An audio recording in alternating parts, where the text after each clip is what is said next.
Dear Media original podcast. I remember my dad being like, "That's a hickey." I was like, "No, it's not." No, he was like, "You have a hickey on your chin." I go, "What is wrong with you?" I don't remember that. Oh my gosh.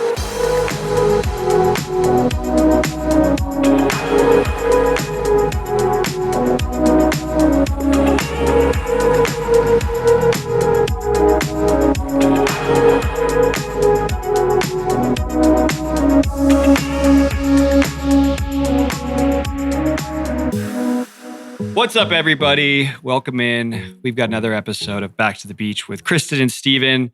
I'm Steven Colletti. Hi, I'm Kristin Cavallari. There she is. And we've got episode 8, season 2 of Laguna Beach, the real Orange County for you. It is titled, What Goes Around? ... Aired September 12th, 2005. And the title here, is this kind of aiming at Alex, Kristin, based off of like what happened because of what she might have been doing during what's ultimately a big storyline in this episode and the next few episodes, which is this kind of love triangle that's happening between Alex and Jason and Jessica. So, Yes. I think I would say it is very much that a little bit. very much about Alex. And deservingly so. I mean, I don't know. I'm still trying to put the pieces together here. This is interesting for me to watch because I do, of course, know these people, but now we're getting into parts where I was very long gone from the show, and I'm learning for the first time what happened in high school after I left with people that I know. And so I'm looking forward to piecing things together of like, all right, where was, how much was MTV really leaning into this? Although by the end of this episode, I'm like, shit, they got like some really good stuff to play with this season. They did get some good stuff, and I do think a lot of it was very real. However, I do also feel like they had this love triangle formula that worked season 1, and I feel like they're really trying season 2 to recreate it and keep that going with Jason, Alex, and Jessica. And sometimes it does feel a little contrived to me, but maybe that is just because we experienced it firsthand season 1. But I do feel like sometimes it's a bit of a stretch. I feel like it's interesting you say that because I feel like it's more of they're getting something juicier this time around. It's for sure juicier. I'll give you that. I don't know. It seems, and maybe it's also because I'm so quick to point out stuff that I think happened in that, what was so sensationalized and manufactured that now I'm like, well, is this like, I think this is actually playing out like in real life. Well, you want to know what I think too? And it's sort of what has now happened in reality TV as a whole, where it's almost like, as a character on a show, if you don't bring it, you're not going to be on it. So if you want the storylines to be about you, you got to step it up, which is why I think now reality TV, to me, I can't even watch it anymore because I feel like everyone is just putting on a show because they're trying to get more camera time. But there was this innocence to season 1 with us because we didn't even know what we were filming, essentially. We didn't know what this show was going to turn into. We're now season 2. All right, we've all seen it. We all kind of know what's going on here and what MTV is going to lean into and what they're not. So I wonder in a sense if some people season 2 maybe unconsciously just brought the heat a little bit more or like had more of an attitude or you know what I'm saying? Just because they're trying to become a main character per se. Yeah. Does that make sense? It does make sense. And I'm looking forward to having Alex on and I think and Jessica, of course, to be able to fill in some of the blanks here. But we'll get to the bottom of that when we discuss with them. But yeah, I think getting into this episode, by the way, we have to talk about your voice when you do the narration for the previously on. I think that there was one day where you did a bunch of them, or who knows what you did the night before. I don't want to talk about it. I hate listening to myself. I just sound like I have a cold, like I'm like so nasally. It's awful. Yeah. You might have been out the night before, few drinks, maybe even ripping a couple Parliament lights as they were back in the day. Like, I mean, I wouldn't be surprised. So as we said, this episode aired September 12th, 2005. At this point, you're out of high school. I was up in LA. Probably living up in LA. So yeah, I was probably out the night before. I think that's safe to say. We established a couple of episodes before that the drink of choice you think in high school was probably the Captain Morgan's mixed with some sort of a chaser. God, now, I'm going to throw up just even saying it. Or the raspberry Smirnoff. Oh gosh. Yeah. Was Malibu thrown in there? Yeah, was that once a phase? in a while. I remember, you know what? Because we used to go to the beach a lot and drink, I remember one time having a bottle of Malibu and we didn't have a chaser. And that was like the only thing I could drink without a chaser. But I can't drink any of that stuff now because we drank so much of it in high school.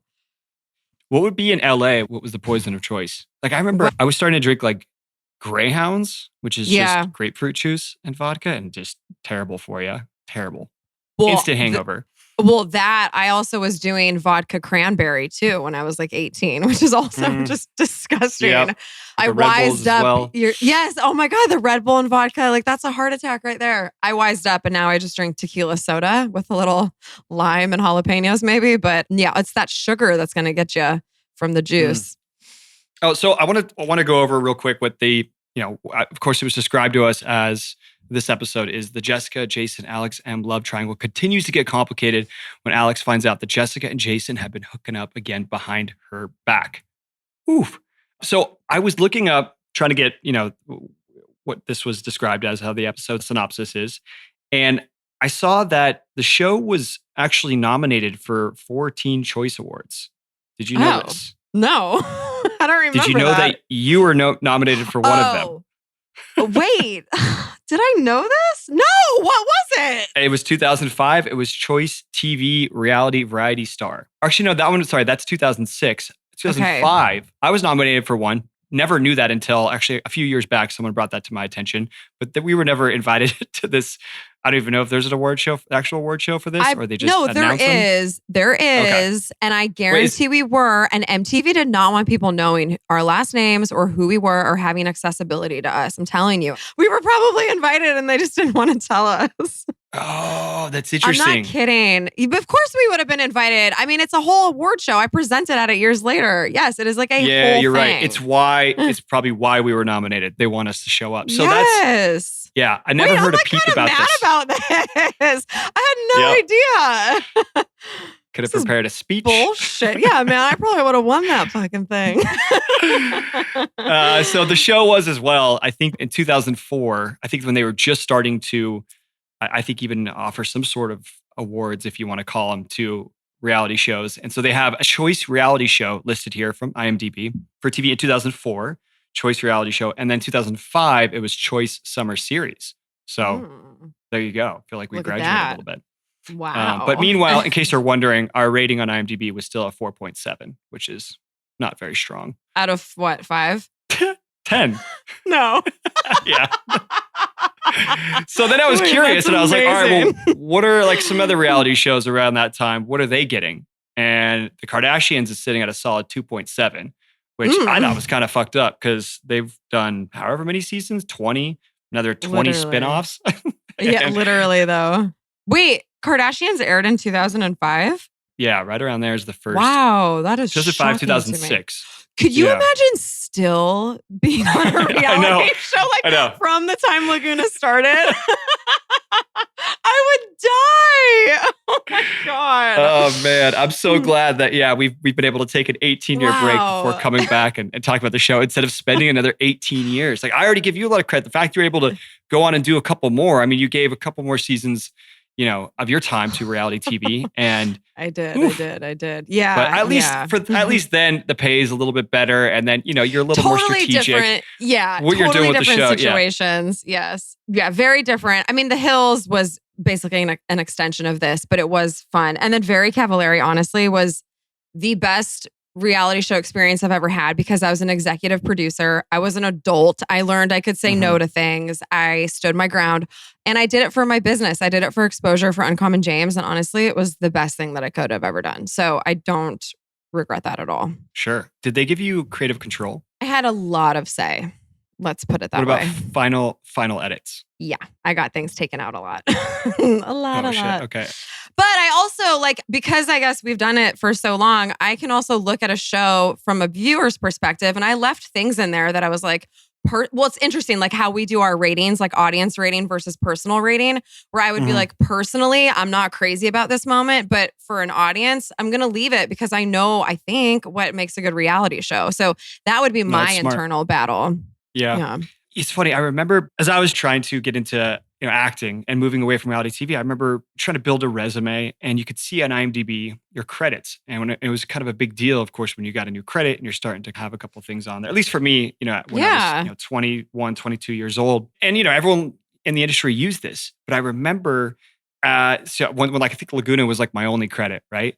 And you'd go in the comment section, they would have little discussions. So there'd be kind of like a subject, and then there'd be a thread of conversations under that, and then another subject.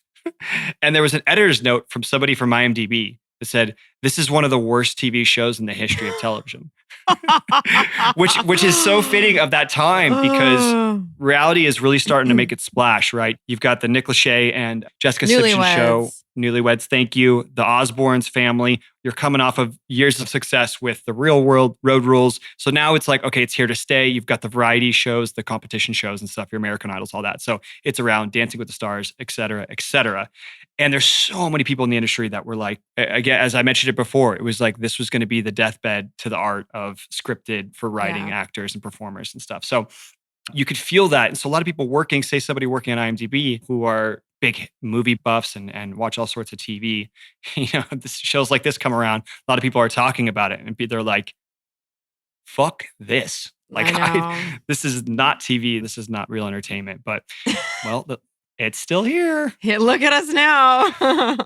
Anyway, so those are some interesting little things that I found I wanted to bring to your attention. I wonder if we can have some sort of maybe a certificate or something from the teen. Who does the Teen Choice Awards? I was just going to say, can we have a redo 18 years later? Maybe, you know what? Do they have a podcast category? Maybe we can win for podcast. Oh, there you go. There you Full go. circle. By the way, I don't know if you have any other awards on your IMDb, but I have nothing. I have one nomination, and it is Choice TV Reality Variety Star. I think that's not so bad. I actually, in 2005 was a big year for me. I was nominated at the Big and 05 Awards for VH1 for best, one to watch or something. I can't even remember now, but I think I lost to Lindsay Lohan. So I don't know what category that would have been. And then the Young Hollywood Awards in 2005, I won one to watch or something like that too. But after that, it's all been downhill. 2005, I peaked, Hell of a year. Yeah. All right. Well, let's get back to the episode here. Sorry, we digress a little bit as we like to on the show. But episode 8, and as we mentioned at the top of the show, we are leaning into this love triangle, setting up a lot, I think, for what's going to happen in the next episode as the gang is going to go down to Cabo. And so you have a lot of these little chats. MTV has you narrating, setting up the episode. And they're really, they wanted to set up this like breakup that happened between Jessica and Jason before Mammoth. But as we talked about in the last episode, we got to call shenanigans on that. I think the timing is a little off. I think what they're trying to do, knowing what happens for them, they know what happens down in Cabo. They're trying to build up to that in the edit. So they have a little bit of reverse editing and what they did to make Mammoth seem like something. And even though it was coming before we get down to Cabo, but they were going to make it in the show where people were breaking up so that they can really emphasize that drama. That's my point with them trying to really force this is their editing and their timing of everything. I think real drama went down clearly as we see in this episode and we're going to see in Cabo. Mm-hmm. But I also think how they're trying to piece it together to me just doesn't make sense. And I will talk about that in the next 4 episodes or so. There's a lot of stuff I'm going to point out as we go through all of this that I really noticed.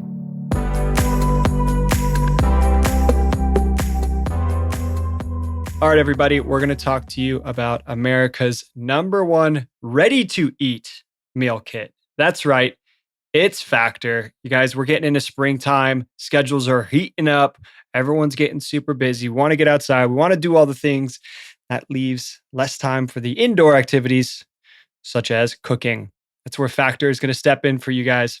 Get nutritious, chef-prepared meals delivered straight to your door, leaving you time and energy to tackle everything on your to-do list. Look and feel your best in time for warmer weather with calorie-smart meals around 550 calories or less. With 34 chef-prepared, dietitian-approved weekly options, there's always something new to try. Enjoy meals for any time of day with breakfast options like egg bites, smoothies, and more. Plus, you can replenish your snack supply with an assortment of 45-plus add-ons. There you go. And Factor has delicious, flavor-packed meals to help you live to the fullest. Choose from keto, vegan and veggie, calorie smart, and protein plus options on the menu each week. Prepared by chefs and approved by dietitians, each meal has all of the ingredients you need to feel satisfied all day long. Factor's fresh, never frozen meals are ready in just 2 minutes. So all you have to do is heat and enjoy. There you go. So head to factormeals.com/beach50 and use code beach50 to get 50% off your first box. That's code beach50 at factormeals.com/beach50 to get 50% off your first box. All right, guys, let's talk about Dipsea. This is a gentle reminder for the new year. Check in with yourself before offering help to someone else. Rest when you need to rest, ask for what you need, and say yes to more things that make you feel good.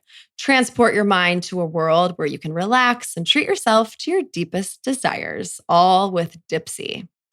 Dipsea is an app full of hundreds of short, sexy audio stories designed by women for women.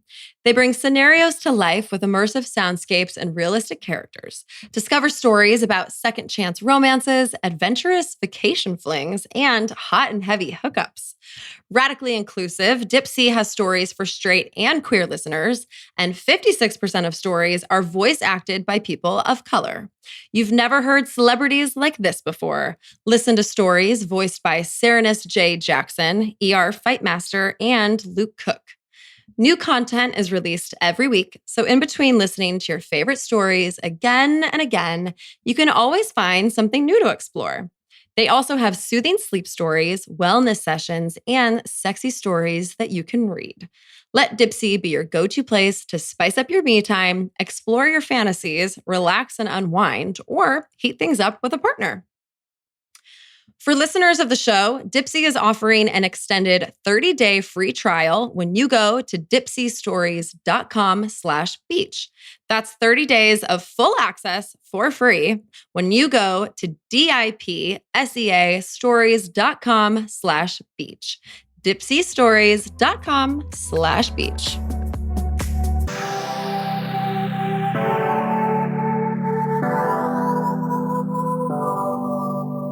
One thing I thought was the most MTV of your narration is when they're just really leaning into this riff between you and Taylor that they're trying to make happen, Really? but is not really there. I think one of the last things that you say is, I just hope that they don't expect me to be friends with Taylor. But meanwhile, trying to connect the groups of girls again, because they have this lunch with Alex H and Alex M. They catch up and we find out that they used to be good friends, but then something happened and then they're not. And do you remember what is it just high school? It's just like, yeah, I think so. I mean, so our freshman year, it was Alex, and I, and this other girl, Bailey, who ended up moving away. We, the four of us, were absolute best friends, and we were for a long time. And I don't remember anything specific ever really going down with any of the girls. And I'm actually going through this with my oldest son right now, who's 9. It's the ebbs and flows of friendships until you graduate high school. It just kind of is what it is. It's when you all grow up together or not. I mean, I came in as a freshman and met everybody, but I think it's just girls, especially these friendships, you go in and out of them. And sometimes there's absolutely no reason for them. But yes, we all used to be very, very close. And then senior year, I guess it was Alex Merle and Taylor versus Alex Hooser and I, but I don't even really remember it like that. But I think the show, I say little things throughout this where I'm like, I don't not like Taylor. I just don't care for her, which by the way, is fine. Not everybody has to be friends. We are not supposed to like every single person. I didn't care for Taylor, but I also didn't not like her. Like I just feel like, again, MTV trying to create all these little love triangles wherever they can. And with Talon and Taylor and I, even though there really was nothing there. And the more that I think about it, about this whole Talon and I situation, and I say it, I think in next week's episode or the week after, Talon and I hooked up for like 2 weeks. 2 weeks. And they made it seem like it was like all of senior year. So they just really take one little thing and stretch it as long as humanly possible. Yeah. I mean, for you to say if that was 2 weeks when that was happening, and it makes sense to me, you saying that, because they choose certain episodes, they really want to address it. They're like, oh, this is going to be a good little Talon and Kristin moment. And then it's not in the next episode. And then you have to narrate in the beginning of an episode, reminding the audience, oh yeah, and I think I like Talon again or something. I know. So what? Now you do? It's a reach. And their main storyline of season 1, where it's like, and talking to all us and meeting us all, they find out that like, oh shit, these two broke up. Steven and Kristin broke up, and then he dated for a minute this girl Lauren, and then there was an overlap as him and Kristin were getting back together. Like, that is what we want. The Alex and Alex thing is definitely like, to me, a nice portrait of high school where something could happen, but you're not going to talk about it. And so it just kind of gets buried. And then you either hold a grudge or you just let that, you don't properly handle the situation. You kind of maybe move apart from that person. I think that's probably what could have happened to them. It could have been like one weekend that like maybe somebody wasn't invited to something between them, and then they never talked about it. And then they're just like, oh, I'm not going to make an effort to call her. And she's like, oh, she hasn't been making an effort to call me, so I'm not going to make an effort to call her either. Yeah. And then all of a sudden you've drifted and you never talk about why. And it's always something over. And then you get super MTV silly. in the middle who are just putting things in your head, who are going to make it 1,000 times bigger than it ever would have been. The way I see it with you and Taylor, and from what I remember, is, you guys were acquaintances. You shared a lot of the same friends, but you weren't going to click as best buddies, and there's nothing wrong with that. So it's like it's never really coming to a head anywhere. There's a couple of comments thrown back and forth, but I don't know. But nothing, to your point, nothing ever really happens. I go to dinner with her, which I guess is later in this episode, and everything's fine. I mean, they're trying to make it seem like it's really awkward, really uncomfortable, but it's actually not. Everything is fine, but they're just really, really trying to drag that. I cringed when, so Taylor and Alex go to the gym, and I remembered, did you ever have a problem shooting in a public place with a lot of people? Like, was that ever? Yeah, I hated it. I hated it too. There was that where it was just like the extra eyeballs and already in a very awkward situation that we were trying to find comfort in. But then there were also sometimes in Laguna where there's that group of people, which understand to an extent, that really did not want MTV to be there, right? And they would kind of protest. They would kind of sit in. And I was always scared that something was going to happen to us where it was like they're going to throw like pig's blood on us or something really dramatic. I will say this because I think that in trying to keep a little seaside community that was kind of under the radar, but it's still very touristy town. Word was going to get out. MTV definitely exacerbated it, but it was worse in public places with a lot of people around, and the people wanting to be on camera, people wanting to do something so they could tell their friends, like, that they walked through the shot, and it would take longer to shoot stuff. Yeah, pain in the ass. I know. It really was. So wait, you want to know what I was laughing about? Were you going to talk about the hickey on Alex's neck? Okay, so I was going to talk about the hickey on Alex's neck, but then I wanted to see if you remember giving me a hickey on my chin. It was like a little baby hickey on my chin. And I remember my dad being like, that's a hickey? I was like, no, it's not. No, he was like, you have a hickey on your chin. I go, what is wrong with you? I don't remember that. Yeah. Oh my gosh. Was that early on? Maybe it was. Please say I was like 16. Hopefully I wasn't doing this by the time I was 18. 16. When was the last time you got a hickey? It's been a while. I mean, it's been like years. Like I couldn't tell you the last time. When's the last time you did?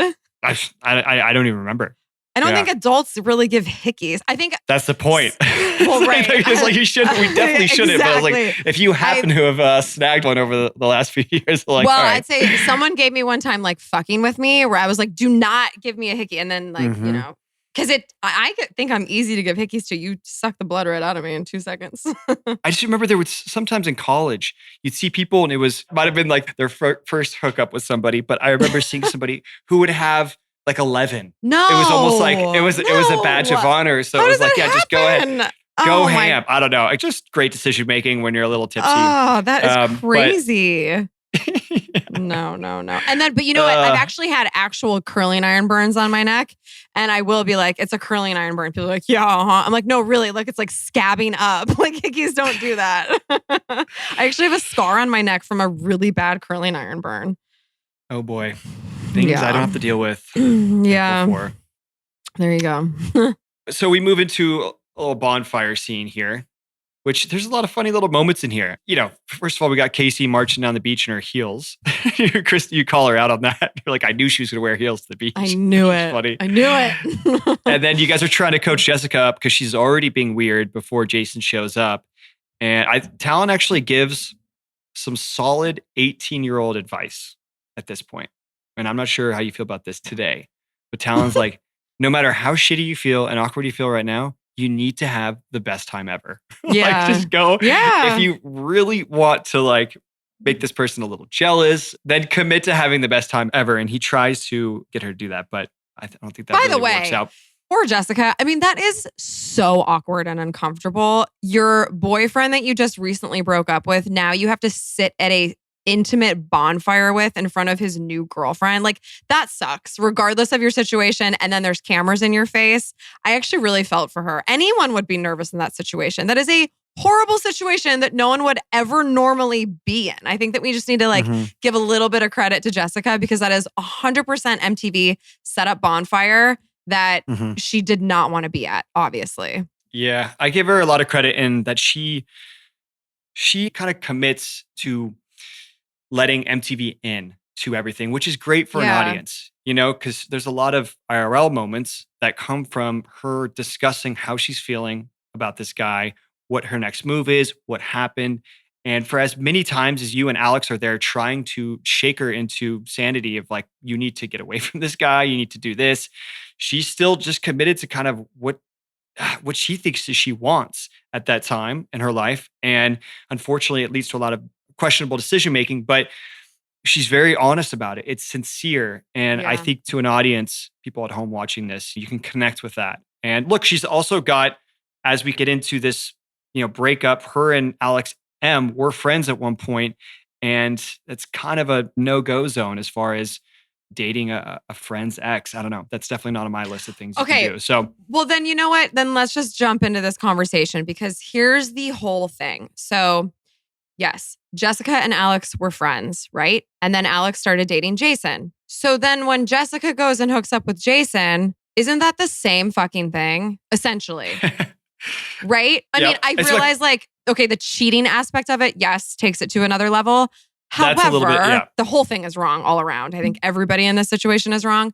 But I think it's a little hypocritical to sit here and be like, I can't believe she would do this to me. It's like, but didn't you just take her boyfriend? Like the whole thing is so fucked up to me. There is an unwritten rule. You do not go after your friend's ex or boyfriend. I mean, you know, but I feel like from the get-go, everybody was in the wrong. And this is just such a toxic train wreck of a mess. Yeah, hashtag high school. This is what we're dealing with. Everyone is in high school making great decisions. But yeah, there's a moment here. There's a kind of new character. I think he pops up in another episode. His name is Jake, and he's friends with Talon and the guys. And it's funny because I think it's Alex H is asking Alex M if Jason is coming. And she says, I don't know. And then Jake quickly chimes in and says, he's at a baseball game right now, but yes, you do know. I know. It's like, she knows exactly where he is. She knows if he's coming.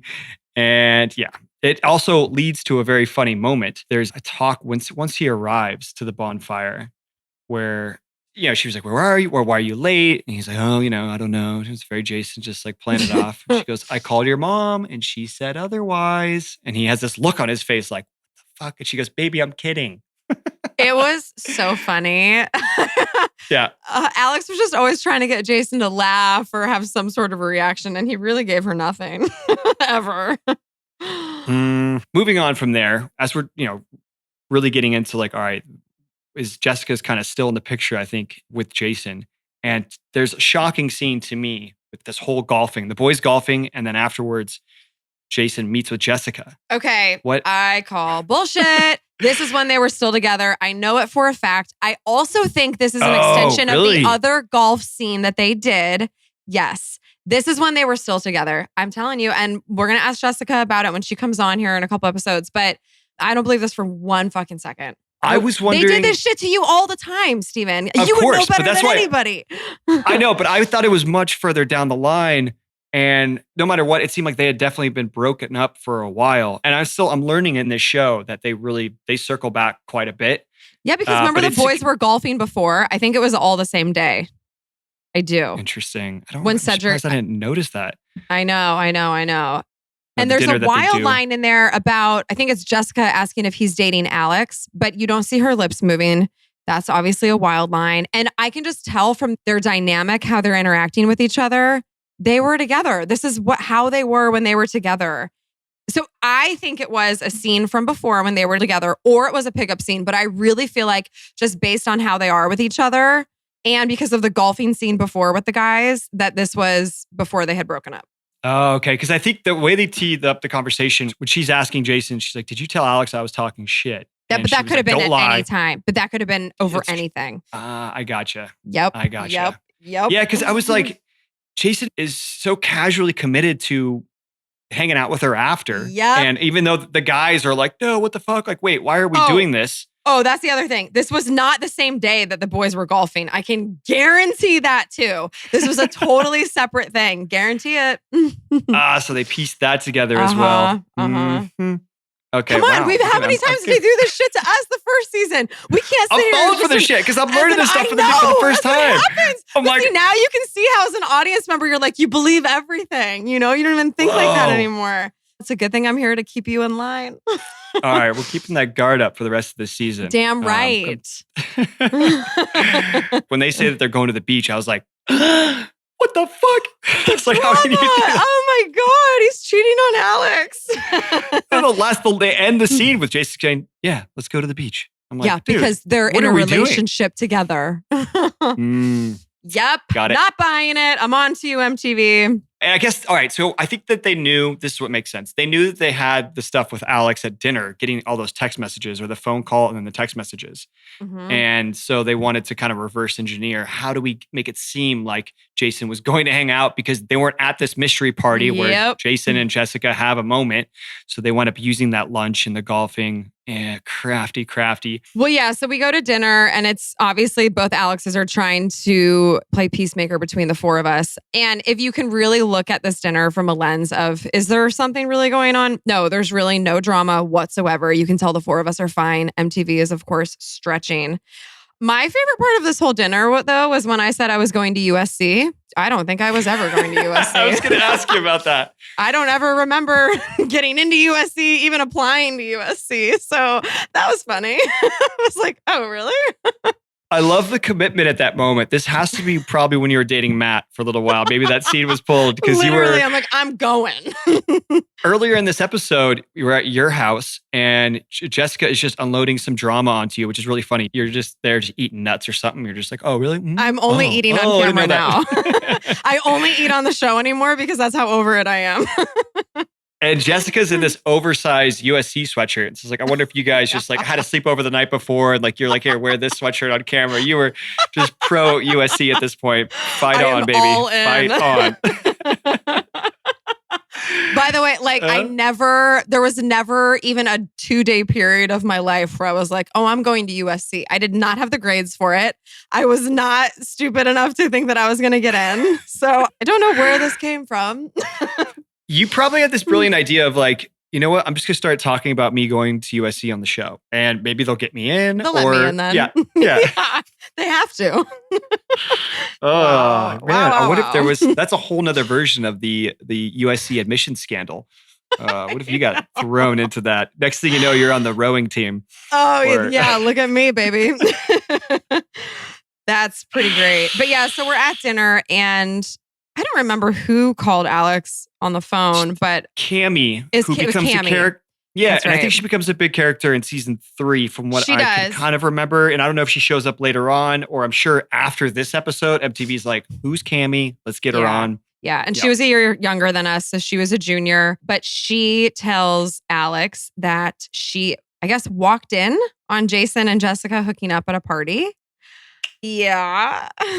That was real, that wasn't just made up for cameras. I think how they pieced everything, together to create a storyline for the show, a full arcing storyline, that was manufactured, but that did in fact happen. Yeah, makes sense.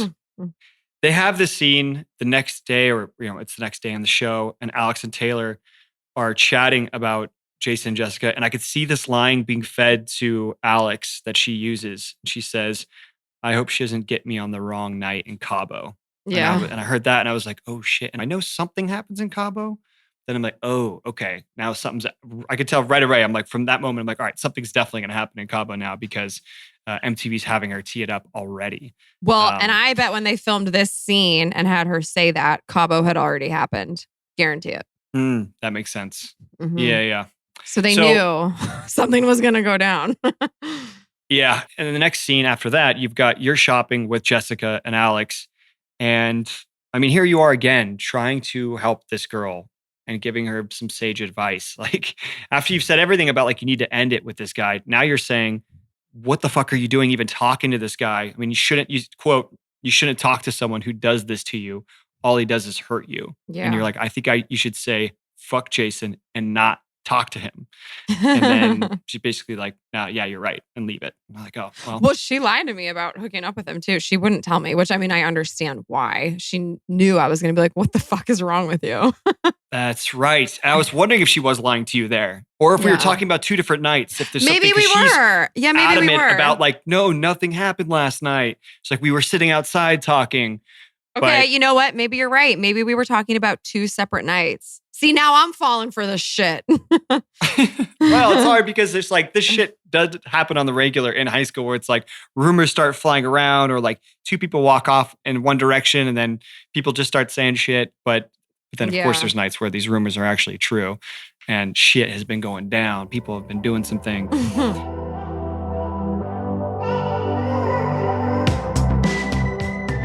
All right, you guys, we're going to take a second to talk to you about Orangetheory. Of course, you heard it from us here before. We love Orangetheory. It's great what they have to offer over at their studios.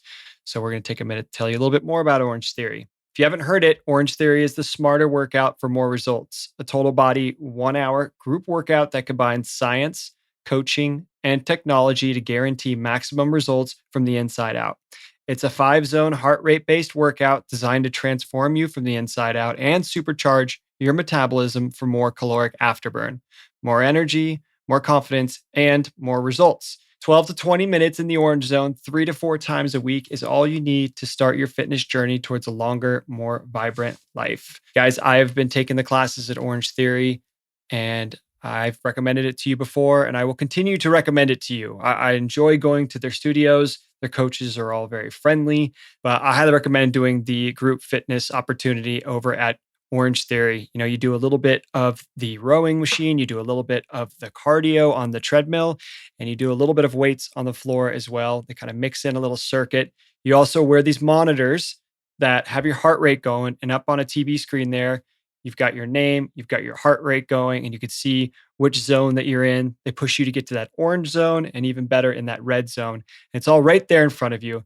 Guys, get your first class free. Visit orangetheory.com to find a studio near you and book now. Also, love it or your money back. Ask about their 30-day risk-free guarantee. They know you will love your Orangetheory experience, so they guarantee it. Just take 12 classes during your first 30 days. And if you don't feel like you're living a more vibrant, happier, healthier life, take back all your money and walk away. Okay, you guys, I'm excited to talk to you about DoorDash. Have you ever been in the kitchen in the morning making pancakes and you don't have any more syrup, or you just ran out of your favorite coffee creamer? Steven, you feel me? The coffee creamer, that is not a good situation when it's first thing in the morning and I need my coffee and I want my coffee just how I like it. Yes. And there's no coffee creamer around or I just ran out. Oh, that's not a good feeling. No, it puts you in the worst mood. Well, guess what, you guys? With DoorDash grocery delivery, you can get what you want right when you need it. Well, there you go, DoorDash. I actually don't have DoorDash, so I'm going to start downloading the app right now. Do it. There you go. With thousands of grocery stores to choose from, you'll find the best in your neighborhood and boost your local economy with each and every order. You'll get exactly what you ordered and we'll make it right. So sit back and enjoy quality groceries just like you picked them yourself. Yep. And you want even more value? You can save on all your grocery and restaurant favorites with a $0 delivery fee on all eligible orders with a Dash Pass membership. With easy substitutions right in the app and best-in-class customer support, DoorDash delivers groceries exactly how you want it. Get 50% off your first DoorDash order up to a $20 value when you use code BEACH at checkout. Limited offer and terms apply. That's 50% off up to $20, no minimum subtotal, and 0 delivery fees on your first order when you download the DoorDash app in the App Store and enter code BEACH. Go back to the beach.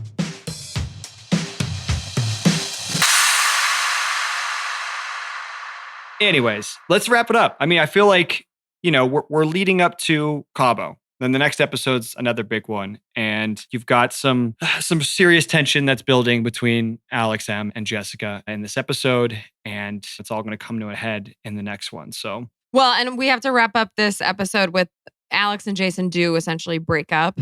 You know, they meet at the beach and she asked him if he wants to be with her. And Jason said, yeah and no. So Jason, man of many words. I think at this point, Jason should just maybe not be in a relationship at all. It kind of seems like he doesn't want to be. And He does so not. He wants to hang with the boys after seeing him golfing with the guys, having a lot of fun. And then it comes to, it's like two different people. It's like he's hanging with the boys, having a great time. And then he's forced to hang out with a girl. And he's like, this is terrible. I don't want to do this. I know. Not having a good time. Do you want to go to the beach? All right, cool. Let's go. Literally. It's a funny line when I think Alex, who's really good at also, I think, trying to express her emotions on camera or get what MTV needs or gives what MTV needs to get. And she plays into it well. I mean, she's straight up asking him, like, do you want to be with me? Like, is this a thing? By the way, sober. I feel like if I ever had to do that, it was like only could do it when I was drunk. I know. And then, yeah, as you mentioned, there's that very Jason line where he says, I don't know. Yeah and no. It's like, all right, well, let's not be together. So, yeah. And then he says that he's going to Costa Rica and she's going to Cabo. And they're like, oh, maybe we'll talk after that. So this is probably a scene that did happen after all of that too. It happens after spring break. Right, I would think. Yeah. Mhm. All right. Well, there you have it. So, what did you give yourself for a personal rating for an episode you weren't on? A+, baby. Yeah. A+. I am not in this episode. And you say you're over me, which is just, I think, great for all involved at this point. So it's an A+ episode. Okay, look at that. Killing it. Which we should mention, as we kind of talked about earlier, you say that I think you're having lunch with Alex H, or you're hanging out with Alex H, and you guys are just chit-chatting. And you bring up the point, like, I'm over Steven, but if any of you ever dated him, I would be fucking pissed. Which goes again with, you don't date a friend's ex. Mm-hmm. It's like a sibling, right? Yes. You cannot. Same situation. It's just, you can't do it. For a personal rating, I gave myself a B. I actually wasn't in this episode a ton, but when I was either talking a little shit or I was trying to be a good friend to Jessica. So I just went kind of middle of the road-ish with a B. Okay. What about your audience rating? I also gave it a B because I felt like there's the love triangle, some serious player drama, but nothing, on the edge of your seat kind of. I love that you call it player drama. That's player a good one. drama. Let's put that on a t-shirt. Player drama. Player drama. My life. What'd you give it? That is funny. I give it an A. We've got some, to me, really funny and entertaining banter with high school kids hanging out, whether it's the bonfire or a lot of the stuff, like the scenes with you girls. You guys tee up things so much better than the guys. We're like trying to play it cool, don't really want to be there, but you guys are a little easier. You're able to express your emotions better. And it's kind of an interesting portrait to me inside what we never saw in high school, which is like when girls are getting ready, girls are just kind of hanging out. And like the conversations that you guys have that we do see in movies, but we don't see in real life. And look, MTV is teeing up a lot of what you guys have to say for their story, but there's also mixed in a lot of really funny real moments. And I kind of live for those rewatching the show. So to me, it's entertaining. And as I mentioned, the bonfire, just the jokes and the back and forth banter, the giving each other a hard time, taking the piss out of everything is fun. And then we've got a serious love triangle brewing here, some drama that is building to what is going to be our next episode, which is the gang going down to Cabo. So yeah, we've got Team Jessica versus Team Alex here. Yeah, where do you fall at this point? Oh my God, what a loaded question. I don't fucking know. Honestly, I don't care. The whole thing is messed up. From the get-go, it was messed up. But I really don't think Jessica should have hooked up with Jason while he was with Alex. But listen, I do some fucked up shit in another couple episodes too. So you just do dumb stuff when you're 17, 18. Yeah. Whose team are you on? I think I'm Team Jessica, to be honest. Because she's sweeter. She has like a softer, sweeter personality. So you like feel bad for her or what? I do feel bad for her because you feel like you want to, you just kind of want to like reach out and be like, listen to what you are saying, Kristin, what you tell her. How many times can we help this girl out? Yeah. And like, look, like I know you're trying repeatedly to make this happen or make this a thing, but let's not make this a thing. Let's move on. So, and she hasn't quite grasped that yet.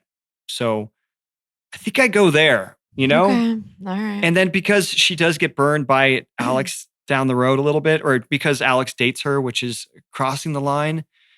But I know I'm going to return the t-shirt when she crosses the line back to Alex. But right now, I just, I just want to see her. So you're condoning her better. hooking up with someone else's boyfriend. Just want to. No, I'm not. Oh, I'm saying the beginning stages of this. Okay, all right. Well, she Again, just hooked up with Alex's boyfriend. That's while true. they were That's together. true. See, I'll turn in the shirt. Fucked up situation. I'll turn in the shirt now. Thank you. Appreciate that. I thought I was going to turn it in the next episode as we learned more, but maybe you know you'll what? get it back. I think maybe you'll get it back the next episode. Oh, really? I think the t-shirt goes back and forth. Honestly, the teams go back and forth. Is anybody Team Jason? I don't think anybody is. Yeah, no, we shouldn't be. I don't think there's I one don't think person Jason who is Team Jason no, either. Yeah. I don't either. All right, what about a redo? Would you redo anything in this episode, Steven? Let's see here. What did I You write were down? on it so much. Absolutely nothing. I am scot-free, folks. We are thrilled about it. I have nothing to do over in this episode. So congratulations. I guess at this point, yeah, thank you. It's maybe I need to reevaluate the purchase of the Team Jessica t-shirt and I would say apologize for that. So yeah, I actually Okay. I want to be Switzerland. I don't want to be involved. I want out of this. Smart. See, that's the smart move right there. I would redo washing my fucking hair and getting some zit cream. I mean, towards the end of the season, I literally, and you can tell now in all of the scenes where my hair is greasy, I look like shit. I'm eating all the time on camera now because I just don't care about the drama anymore. And I just am there for the free food. So I would have washed my hair. It's all good. You bring the personality. We're not here for the looks. Oh, shit. Would have been nice to kind of tackle both, but not this season. Okay, right, what about quotes? So at the bonfire, when Talon says to Jessica, you're going to cry, you're going to cry, you're going to shed one. No, he says, you're going to squirt one out. Oh, squirt That's one, what he said. squirt one. That's what it was, squirt one. Even better. See, I knew that was going to be your quote. Yep. You're going to cry. You're going to cry. You're totally going to squirt one out. Oh my God. It was so good. And I love that he's just messing with Jessica. That's why we love Talon. Yeah, it was good. What a fucker. Yours was the same?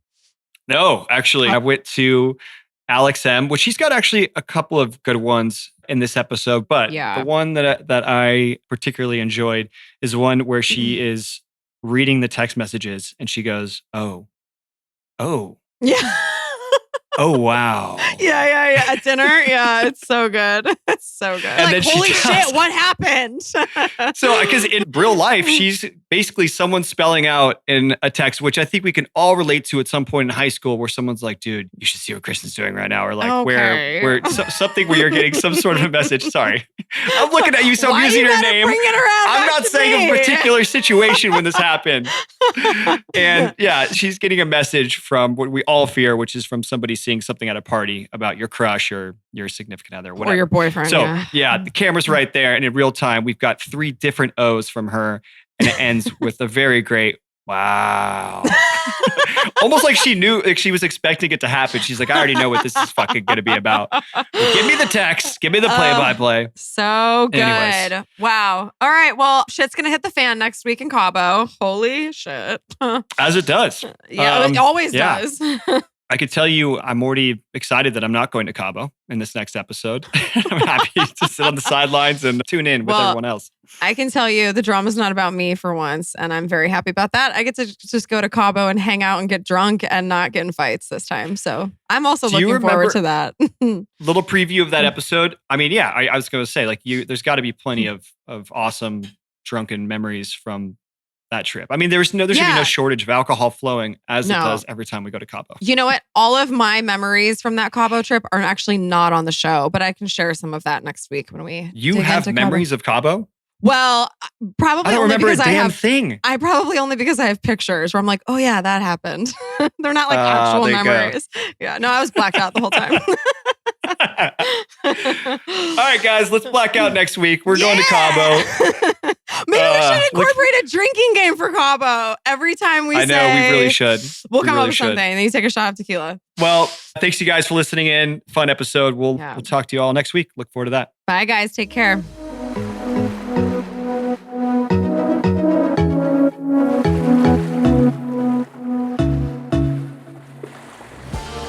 Thanks for listening to Back to the Beach with me, Kristin Cavallari, and the best ex-boyfriend ever, Steven Colletti. We are so stoked to bring you along on this journey back to Laguna Beach with us. You can find us on Instagram at Dear Media Studio, #BTTBpod, @Kristin Cavallari, and @Stephen Colletti. Got any questions about the show? Give us a call on our Back to the Beach hotline, 1-844-LAGUNA-0. And if you like our show, please make sure you follow or subscribe wherever you're listening to this so you don't miss an episode. And don't forget to leave us a rating and a review. Back to the Beach is a Dear Media production hosted by Kristin Cavallari and Stephen Colletti. Our show is produced by Rosalie Atkinson. Post-production by Amanda Vandekar, Michelle Harrison, and Taylor O'Connor. Music supervision by Jonathan Lane. Our theme song is Come Clean, written by John Shanks and Cara Diaguardi. Cover composed by Steve Shebby. And our executive producers are Jocelyn Falk, Paige Port, and Michael Bostic. Special thanks to producer Liz Bruno at Balto Creative Media for her help on today's episode.